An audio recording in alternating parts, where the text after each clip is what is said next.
Manchester United are moving, and they are moving fast. Right now, as the final days of this Premier League season tick down, the club is not simply preparing for one last game. The reality is that Old Trafford is being used as a stage for something much bigger. A farewell, a transition, a statement of intent. And if you understand what is truly happening at this football club right now, you will realise that what we are seeing this weekend is not just the end of a season. It is the beginning of something entirely new. The announcement everyone has been waiting for is coming. Manchester United hope to confirm Michael Carrick as their new manager before the final Premier League home game against Nottingham Forest. That is the timeline. That is the urgency. The club wants this done. They want it confirmed. And they want Carrick standing at Old Trafford as the official man in charge when that whistle blows. Now think about what that means for a moment. The club is not simply putting a name on a door. They are making a deliberate choice to put Carrick in front of the fans at one of the most emotionally charged matches of the season. That is intentional. That is a statement. And as an analyst, when I look at the timing of that decision alongside everything else happening around this club right now, it tells me a great deal about the direction Manchester United intend to go this summer. Because this is not just about a new manager. It is about a new structure, a new recruitment philosophy, a new approach to how this club operates. And the details that are emerging make this story far deeper than simply swapping one name for another in the dugout. Let us get into all of it. The stakes here are enormous. Manchester United have had one of the most turbulent managerial periods in their recent history. They need stability. They need direction. They need a manager who understands the club from the inside out. And they need a transfer window that actually works. If they get this wrong again, the consequences are clear. Another year of inconsistency. Another year of expensive signings who do not fit. Another year of falling short. The club has already secured Champions League football for next season. That platform exists. But squandering it with poor decisions in the summer window would be a disaster. This is why what is happening right now matters so much. Every piece of news coming out of Old Trafford over the last 24 hours is connected. The manager appointment, the transfer targets, the departure of key players, the youth pipeline. It all fits together into one picture, and that picture is becoming very clear. If you want the full breakdown on how Manchester United navigate this crucial period, then hit that subscribe button right now. On this channel, we do not just read headlines. We analyse what is actually happening and what it means for the football club. Subscribe and stay with me through every step of this summer, the Carrick appointment and what it actually means. Let us start with Carrick himself, because the confirmation of his appointment is only the beginning of the story. The club will give Carrick significantly more influence over transfers than his predecessor Ruben Amorim received. That is not a minor detail. That is a fundamental shift in how this football club plans to operate. Carrick sought assurances of greater involvement in recruitment ahead of this crucial summer window, and the club agreed. They gave him those assurances, he asked, and they said yes. Now, why does that matter? Because for years, one of the persistent criticisms of Manchester United has been a disconnect between the manager and the recruitment team. Players arrive who do not suit the system. Squads are assembled that lack balance. Resources are spent without a clear footballing identity guiding the decisions. What Manchester United are now signalling is that Carrick will be at the centre of that process. He will have a real voice, a meaningful say, and the club is framing this within a larger ambition. They are targeting a strong return to the Champions League, which they have already secured. But beyond that, the language being used points toward challenging for major honours and towards something described as long-term Project 150 goals. That is the vision being built around Carrick. Before the match against Nottingham Forest, he also spoke publicly, and his words are worth paying close attention to. When asked whether contractual situations of certain players would influence his team selection, Carrick gave a carefully balanced answer. He acknowledged that yes, there are always uncertainties at this stage of the season. There are individual situations, contracts expiring, players with different personal circumstances, but his emphasis was firm and consistent throughout. He said the club wants to finish this season strong. He said they have put themselves in a good position, and he made clear that a team will be put out to do exactly that, regardless of whatever is happening behind the scenes. That is the language of a manager who is already in control. That is not someone managing chaos. That is someone who has taken ownership of the situation and is setting the tone for how he wants things done. He was also asked about the dressing room atmosphere, specifically about whether ego had become a problem. And his answer revealed a great deal about his philosophy. Carrick said that ego is not inherently a problem. He said that to perform at the very top level, you need to have some form of ego. But the key, in his view, is where you direct it. He spoke about channeling ego away from individual gain and toward the collective. He spoke about spirit, connection, and camaraderie. He talked about everyone pulling in one direction. And he framed that collective identity as something that can be genuinely powerful if harnessed correctly. That is a coach who has thought deeply about team dynamics. That is not a manager filling space in a press conference. That tells me Carrick has a very clear idea of the culture he wants to build at this club. He was also asked about young players and whether academy talents like Shea Lacey could feature before the end of the season. His response was enthusiastic and direct. He said 100% it is something he would love to happen. He spoke about the importance of giving younger players opportunities to see what they can do. He mentioned that the balance has to be right, especially with a match against Brighton still to come after the Nottingham Forest game. But his commitment to developing and integrating youth talent came through clearly and genuinely. The Old Trafford farewell before the new era begins. Before we move into the transfer business, we need to talk about what is happening at Old Trafford itself for this final home game, because it is more than just a football match. It is a carefully planned event. Fans are being urged to arrive early. The Red Army are set to unveil a huge Stretford End Surfer banner tribute for Casemiro before kick-off. That alone would be enough to make the occasion significant. Casemiro has been a key figure at this club, and the recognition being given to his contribution reflects just how much his departure marks the end of a particular chapter. But there is more. Academy talents JJ Gabriel and Tyler Fletcher will also be honoured on the pitch after winning major youth awards. JJ Gabriel, who recently won Manchester United's Jimmy Murphy Young Player of the Year award on Friday, will be paraded in front of the supporters. That is a deliberate decision to use this moment to showcase the future. While saying goodbye to a veteran, the club is simultaneously introducing the next generation to the fan base. After the final whistle, the squad will complete a traditional lap of appreciation to thank supporters for their backing throughout the season. And there will be a special farewell moment for Casemiro before manager Michael Carrick addresses the Old Trafford crowd. Now think about what Carrick addressing that crowd means. If his appointment is confirmed before this game, then this will be his first official public moment as Manchester United manager, standing in front of tens of thousands of supporters. That is a significant moment for any manager, and the club has engineered it to happen at an emotionally loaded occasion, surrounded by tribute, celebration, and transition. That is smart, that is deliberate, and it sets the tone for Carrick's tenure from the very first second. Carrick himself spoke about Elliot Anderson, who plays for Nottingham Forest, the opponents in that final home game. When asked about Anderson, Carrick was clear in his admiration. He said Anderson has done well, that he is a big part of their team, that he offers so much, and that he is obviously an important part of what Forest do. That comment came from a manager preparing for a specific match. It also came from a man who clearly watches football closely and respects talent wherever it exists. The transfer window picture is already taking shape. Now let us talk transfers. Because even before the season has officially ended, the summer business is already well underway in terms of targets, interests, and opening conversations. First, let us address a significant departure situation.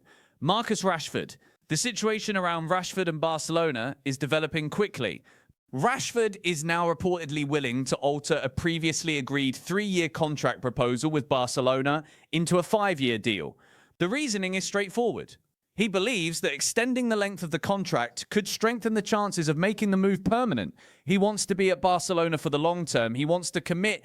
And in a remarkable show of financial flexibility, Rashford is reportedly prepared to accept a 40% reduction on his current wages. The structure of this new proposal is designed to encourage Barcelona to pay Manchester United the €30 million fee required to complete the deal. In other words, Rashford is essentially packaging himself to make the transfer as easy as possible for Barcelona to execute.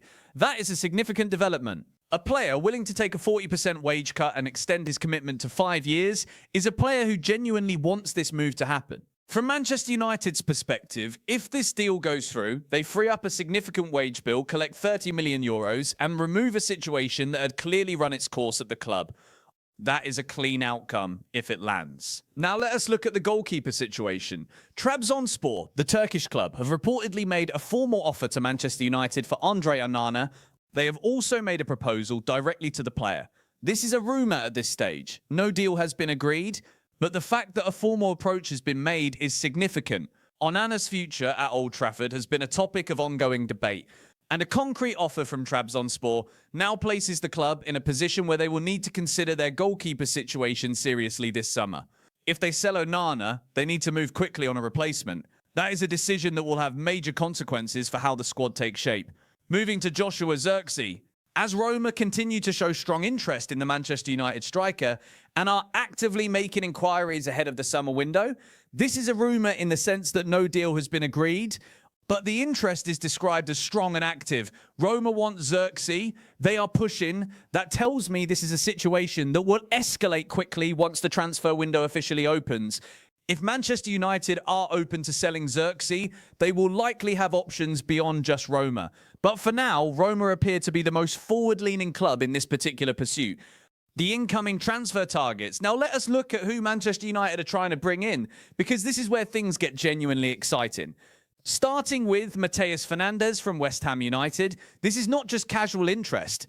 Manchester United are reportedly leading the race to sign the West Ham midfielder this summer. Tam already made contact with his representatives. The Portugal international is open to the move. He is particularly attracted by the chance to join a Champions League club. West Ham value him at around £80 million, though that fee could drop if they face relegation. Fernandes is not just one name on a list. He is described as being among 13 midfield targets that have been identified by Ineos as part of a structured recruitment plan. That tells you the scale of the work being done behind the scenes. Manchester United are not guessing.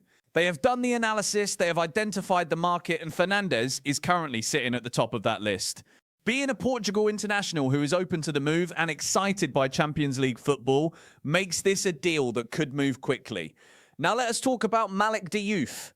Manchester United are monitoring the West Ham winger, and West Ham are aware of the interest. He is seen as a relatively affordable option. The potential fee being mentioned is around £40 million. That is considered good value in today's market for a player of his profile. This is a rumour at this stage, meaning no approach has been made and no negotiations have begun. But the fact that United are monitoring him and that West Ham already know about the interest tells me this is moving towards something more concrete. Moving to Christos Tzolis. Manchester United are among the clubs that have shown interest in the Club Brugge winger in recent weeks. Club Brugge want him to be their new record departure in Belgium, with the current record set at €36 million. This is a rumour, but here is why Tzolis is worth paying very close attention to. This season, he has produced 19 goals and 24 assists. That is 43 goal contributions in a single campaign. That is an extraordinary return. He is 24 years old. He plays as a winger. He is in peak form. And the Belgian club want their record fee for him.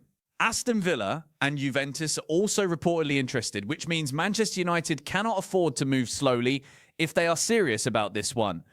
Inquiries have already been made, which elevates this beyond basic monitoring. Then there is Tzolis Manzambi from SC Freiburg. Manchester United are showing strong interest in the Freiburg midfielder, with club scouts recently attending matches to assess him. He is being considered as part of the club's long-term recruitment plans. United are viewed as his most persistent suitors heading into a possible summer move. Freiburg are demanding up to €55 million for Manzambi, whose contract runs until 2030. That is a significant investment and a long commitment from Freiburg's side, which is why the price is high.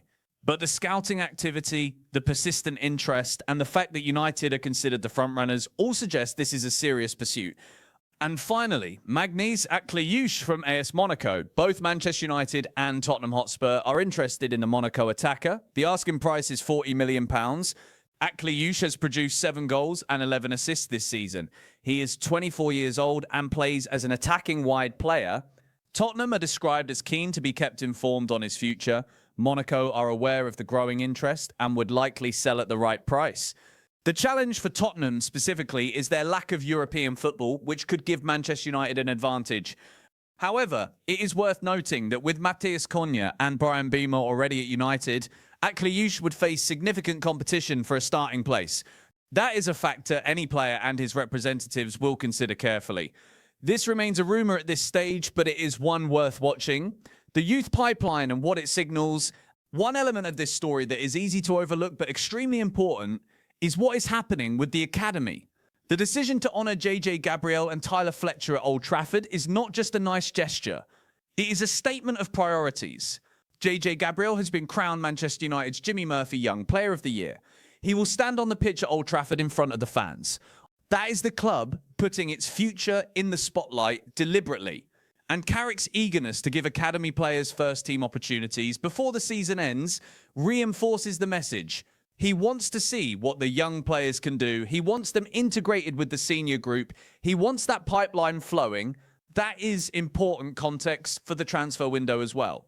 Manchester United are not just buying from outside. They are building from within. That dual approach, investing in quality signings while simultaneously developing homegrown talent, is what sustainable success at the top level looks like. The fact that Carrick is championing that approach from day one tells me a great deal about the kind of manager he intends to be. Pulling it all together. So let us step back and look at the full picture. Because when you lay all of these pieces side by side, a very coherent story emerges. Manchester United have confirmed Champions League football for next season. That is the platform. Carrick is coming in as manager with more transfer influence than his predecessor. That is the structure. Key players like Casemiro are departing. That is the transition. Potential outgoings like Onana and Xerxes are being explored. That is the squad rebuild.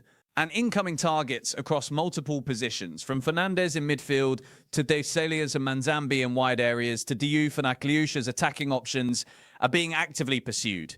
That is the vision being put into action. The old era ends this weekend at Old Trafford. The tribute banner for Casemiro, the lap of appreciation, the farewell moment, Carrick addressing the crowd.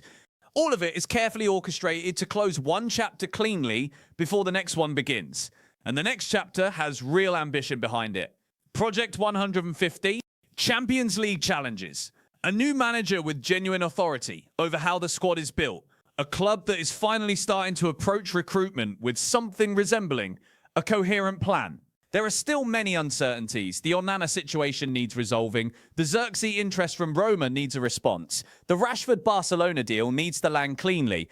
And the incoming targets need to be secured before rivals move in. None of this is straightforward. None of it is guaranteed. But for the first time in a while, Manchester United look like a club with a direction, a plan, a structure, and a manager who has the authority and the philosophy to execute it. The summer has not officially started yet, but make no mistake, it has already begun. That is the full picture of where Manchester United stand right now. New manager incoming, key players departing, ambitious transfer targets in multiple positions, a youth pipeline being celebrated and prioritised, and a club that is clearly building towards something bigger than just surviving another season. If you found this analysis useful, hit that like button and leave a comment below. Tell me which of these transfer targets you think is the most important signing for Manchester United to make this summer. Is it Mateus Fernandes in midfield? Is it Christos Tzolis on the wing? Or is there another deal you think the club needs to prioritise? And if you are not already subscribed to Adam United Analyst, now is the time. Every major development this summer will be covered in depth on this channel. The analysis, the context, the implications, all of it. Stay with us because this summer is going to be a big one.